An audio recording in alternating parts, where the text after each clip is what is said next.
They got an early work day. Many of them were excited to go home, and they did that out of a precaution. Now, they were not expecting this to happen. As I went over, I was talking to Brick with the Columbia Fire Department. He was getting ready to go get all the crew's dinner, and then this just suddenly erupted as we were, preparing to go live here. Hello from Winnsboro, South Carolina, where yesterday one of the hardest hit areas is experiencing a second round in this 1-2 punch storm.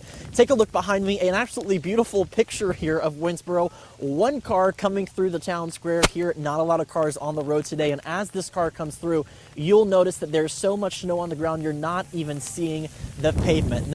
We're here at Brooklyn-Cayce High School for News 19's Game of the Week. It's the Brooklyn-Cayce Bearcats taking on Fairfield Central, and I'm here with Fairfield Central's head coach, Coach Davis. Now, tell me a little bit about how you guys have prepared specifically for this game tonight. We heard a lot of testimony from some SLED agents. They are considered experts in certain cases of DNA evidence. Kelly Honeywell, when she was killed, was holding a spoon in her hand. Right now, I'm looking at the marker that you can't see. The water's at 3 feet and it's starting to rush in. So we will get you all the latest updates. And like you guys said, make sure you download the Wltx app.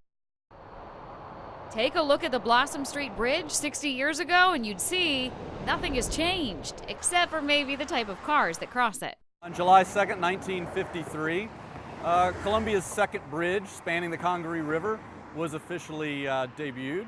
Built for $2.1 million, it was originally the McMillan Bridge, named for Claude McMillan, who was the highway commissioner at the time. But you may ask, why put another bridge less than a mile away from the beautiful Gervais Street Bridge?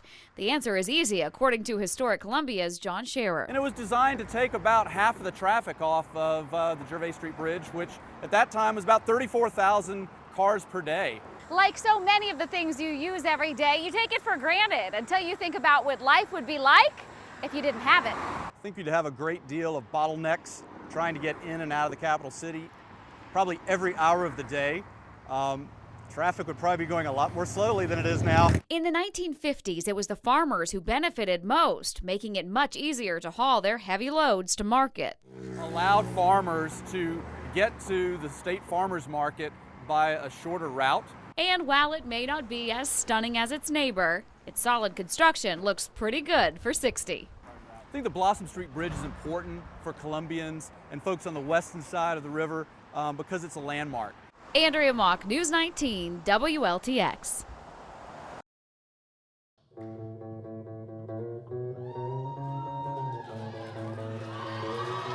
Girls Rock is an awesome organization. We're building a community of empowered women, and we're starting really young. This camp, I think it doesn't just bring people together as bands musically, but it also helps you make new friends that you wouldn't have ever met before. Yeah. And it kind of brings out a new confidence to approach more people and make more friends. Cat Island, all the cats meow. Meow. Meow. We learned a lot about each other. Yeah, tons. Over a week, you learn. Surprised how much we know about each other. Each of us have different things, and each of us have some things in common. Each of us have different personalities, and each of us have different rhythms. I think most of our intention, though, is to just create a sense of sisterhood and camaraderie within our community, so that we're building strong girls who have self-confidence, who will go out into the world and be the best version of them that they can be.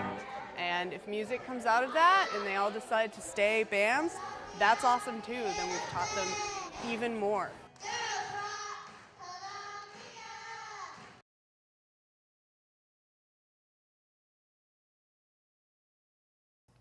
We're going out this evening to see the purple martin phenomenon. Birds flying through the sky, flying in waves, diving down onto Baum Island. It's an exciting time, and it's a phenomenon in nature only seen on Lake Murray. Look at them. I like being here, Captain. I can see them. The birds appear just before sunset on Lake Murray, and they surround Baum Island. You look up and you see the sky blackening as the night grows darker. I've been here 16 years in this area, and this is actually the very first time I've seen it, and I'm amazed, actually. It's incredible. Oh, now they're coming at us. Here we go. Kind of like they had a choreographer and they actually did it all at one time and they're all in perfect timing. It's incredible. It's pretty cool to see all those birds fly around and think about landing, and they'll get back up and they'll fly around again and they'll come back down and fly around, and it's really cool. Every time I go out to experience this phenomenon in nature, I get chill bumps. It is such a sight to see as the skies fill and darken. They're coming in. It's amazing that they fly here and then they fly so high and they just... Get on the Southern Patriot, get on the Spirit of Lake Murray, rent a pontoon boat if you don't have one. Just come out and actually experience this. This is it's actually an incredible thing to see. Whiskey 4 Romeo, Whiskey Lima. Field Day is an annual event sponsored by the American Radio Relay League, and that is the group that represents amateur radio ham operators all over the United States. When Samuel Morse invented Morse code, he took the most common letters in the American alphabet and assigned the easiest way to send them. The most commonly used letter is E, and that's dit in Morse code. I is the next, and that's dit. S, did-it-it, H, did-it-it, etc. Okay, South Carolina, 54T, QRZ, if you want Golf Queen. Ham radio is many modes, which includes Morse code, sideband AM, FM, and we all use Morse code, just different modes of communicating. Ham radio always comes through when everything else fails. And if you look at the sheer numbers, there's 700,000 ham radio operators in the United States. And most of them have a method of getting on the air with emergency power and temporary antennas. And that's what today is all about, exercising those skills. I thought I did everything right. So, why me?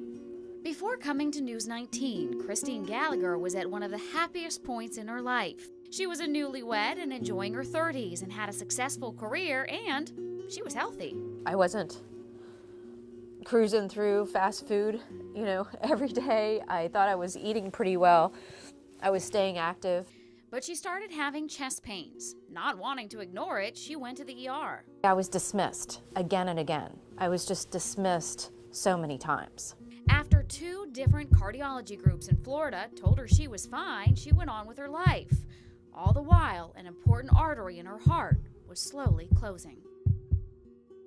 The pains continued off and on for 5 years, and then on one evening out, something went wrong. My husband and I were coming out from having dinner. We were at Harbison, went out to the car, and I started having the chest pains, but I'd never had the chest pains with shortness of breath. But Christine didn't listen to her instincts. She didn't go straight to the ER. How many times had I been told, there's nothing wrong with you? So I told him to take me home. A decision that could have cost Christine her life.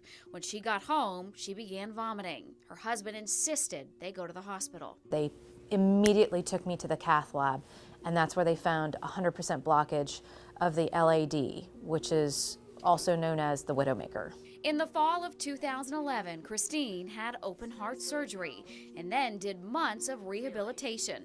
Now she's back to work, but her life has changed drastically. Time again for your weather now. Hi there, I'm Christine Gallagher. Christine's heart beats with a passion now to save other women from making the same mistakes she did. You need to get answers when you feel that something's not right. Don't stop until you get those answers. Keep going.